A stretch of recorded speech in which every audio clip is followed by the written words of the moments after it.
In the previous lesson, I explained the basic syntax of a link. In this lesson, I want to explain a very specific piece you'll see now and then, something that was really designed in response to search engine optimization activities. We'll be looking at the nofollow value of the rel attribute, something used to tell search engines to ignore links. So in the last lesson, we saw this link. I retrieved this from Wikipedia. However, let's say I go lower down on that page into the external links area and look at the source code for that elements link. Here's what the source code looks like. Most of the link is the same. We have the A tags, the href pointing to the reference page, and the anchor text. We also have the class attribute defining how CSS classes can be used to display the link, which of course we're going to ignore.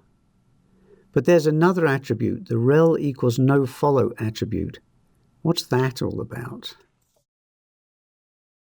The rel attribute is intended to provide information about the relationship between the two pages. The relationship between the page on which this link is placed and the page to which the link points.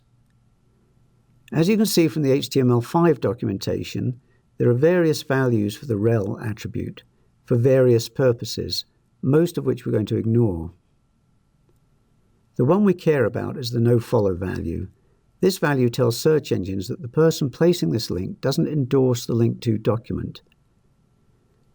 Elsewhere in the HTML5 documentation we get some more detail. We're told that the link may have been included because of a commercial relationship between people affiliated with the two pages.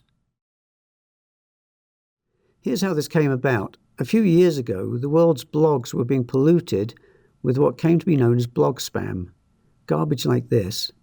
People trying to push their sites up in the search results were paying companies, often based in Asia, to post comments in blogs with links back to their sites. These posts were total garbage and of course angered blog owners. The comments had nothing to do with the subjects of the blog posts, but were instead nonsensical comments placed for the sole purpose of containing links. So the nofollow value was added to the rel, the relationship attribute, so that it could be used to discourage blog spam. In fact, most blogging software now automatically places nofollows into links in comments, and lots of other systems do the same. As we saw, Wikipedia places nofollows into external links, and many social networks automatically nofollow their links. What's the effect of the nofollow? It doesn't necessarily stop the search engines from following the links, but in most cases it will stop the search engines giving value to those links. What's this mean to you? You can generally assume that nofollow links have no value as far as ranking goes. No page rank will pass, no trust rank. The search engines will ignore the keywords in the anchor text, and so on. By the way, you may sometimes see this in links, the follow value for the rel attribute. This actually has no meaning. There is no value called follow.